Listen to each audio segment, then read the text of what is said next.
গোসাইগাঁৱত গোমাংস সৰবৰাহত জড়িত এজন আটক।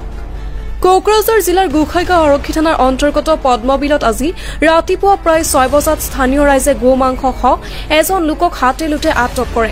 জানিব পৰা মতে পশ্চিমবংগৰ পৰা AS16D 5853 নম্বৰৰ বাইকত গোমাংস কঢ়িয়াই অনাৰ খবৰ পাই স্থানীয় ৰাইজে বাইকখন আবদ্ধ কৰে। ৰাইজে বাইকখনত তালাচী চলাই মোনা এখনত আনুমানিক প্ৰায় 5 কেজি গোমাংস উদ্ধাৰ কৰি জাহিৰ আলীক আটক কৰে আৰু ঘটনা সম্পৰ্কে ততাতয়াকৈ আৰক্ষীক অৱগত কৰে। ঘটনাস্থলীত আৰক্ষীৰ দল উপস্থিত হৈ জাহিৰ আলীক নিজৰ জিম্মাত লৈ আৰু গোসাইগাঁও আৰক্ষী থানালৈ লৈ আহে।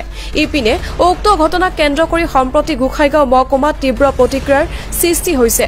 স্থানীয় ৰাইজে অভিযোগ কৰা মতে পশ্চিমবংগৰ পৰা প্ৰায়ে বাইক তথা চাৰিচকীয়া বাহনত গোমাংস সৰবৰাহ হৈ আছে যদিও আৰক্ষী প্ৰশাসনে এই ক্ষেত্ৰত কোনো বিহিত ব্যৱস্থা গ্ৰহণ কৰা নাই। ধৰ্মীয় আৱেগক আঘাত কৰি একাংশ চোৰাং ব্যৱসায়ীয়ে প্ৰায়ে প্ৰতিদিনে বহিৰাজ্যৰ পৰা গোমাংস কঢ়িয়াই গোসাইগাঁও ভাওৰাগুৰি তুলসীবিল আদি অঞ্চলত অবৈধভাৱে ব্যৱসায় চলাই গৈছে বুলি অভিযোগ আছে।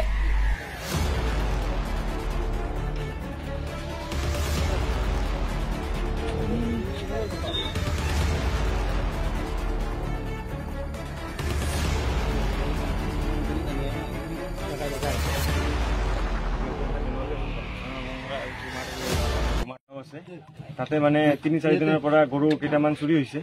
তো গৰুবিলাক বিচাৰি পোৱা নাই। তো যাৰ গৰু চুৰি হৈছে সিহঁতে মানে একদম দুখীয়া ঘৰৰ মানুহ, তো কৃষি কৰি জীৱন নিৰ্বাহ কৰি আছে। তো সিহঁতৰ গৰু যেতিয়া হেৰাইছে তো গৰুটো নোপোৱাৰ কাৰণে মানে সিহঁতে সন্দেহজনক হৈছে যে গৰুটো ক'ত গ'ল।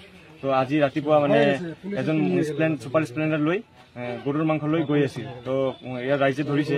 তো অকলেতো ধৰিব নোৱাৰে। তো বজৰং দলক ফোন কৰিছে। তো বজৰং দলে আহি ইয়াতে মানে ভালভাৱে একদম মানে পুলিচক লৈ আহি ইয়াতে গৰুটো মানে জনে লৈ গৈছিল, তাক ধৰিছে। তো তাক এতিয়া উচিত শাস্তি প্ৰদান কৰিব লাগে, কাৰণ এইটো অসম চৰকাৰৰ এতিয়া গৰু বন্ধ আছে। মানুহটো এই মাংসটো ক'ৰ পৰা কলৈকে লৈ গৈ আছে কি বেংগলৰ পৰা লৈ আহিছে, কিন্তু ৰাইজৰ সন্দেহ এইটো বেংগলৰ মাংস নহয়, এই ওচৰে পাজৰে কৰবা হ'ব। কিন্তু এইটোতো সঠিক আমি তদন্ত কৰা নাই। এইটো পুলিচে ইনভেষ্টিগেশ্যন কৰিলে গম পোৱা যাব এইটো ক'ৰ পৰা লৈ আহিছে। ই বাচিবৰ কাৰণে এতিয়া বেংগলৰ নাম কৈ আছে, কাৰণ পুলিচেতো বেংগলত যাই ইমান একশ্যন মানে নল'ব, সেইকাৰণে সি বেংগলৰ কথা কৈ আছে। তো বেংগলৰ পৰা ইমান দূৰৰ পৰাতো গৰু মাংস লৈ আৰু ইয়াত মানে সাহস নাপাব। ই ওচৰে পাজৰে কৰবাৰ পৰা লৈ আহিছে। এতিয়া ডাইৰেক্টটো জেগাৰ নামটো ক'লে সি ফাঁচিবৰ কাৰণে বেংগলৰ বুলি কৈ আছে। কিন্তু উচিত শাস্তি প্ৰদান কৰিব লাগে, যিহেতু অসম চৰকাৰৰ এইটো গৰু বন্ধ আছে আৰু পুলিচে অতি সোনকালে ইনভেষ্টিগেশ্যন কৰিব লাগে। এতিয়া এইটো ক'ৰ পৰা লৈ আহিছে, তাতে এনেকুৱা কাম যাতে আগন্তুক কোনো মানুহ কৰিব নোৱাৰে, কাৰণ ওচৰতে হিন্দু মানুহৰ ঘৰ আছে, মন্দিৰ আছে। তো এনেকুৱা কাম যাতে বন্ধ থাকে আৰু যাতে কোনো সাহস নাপায়।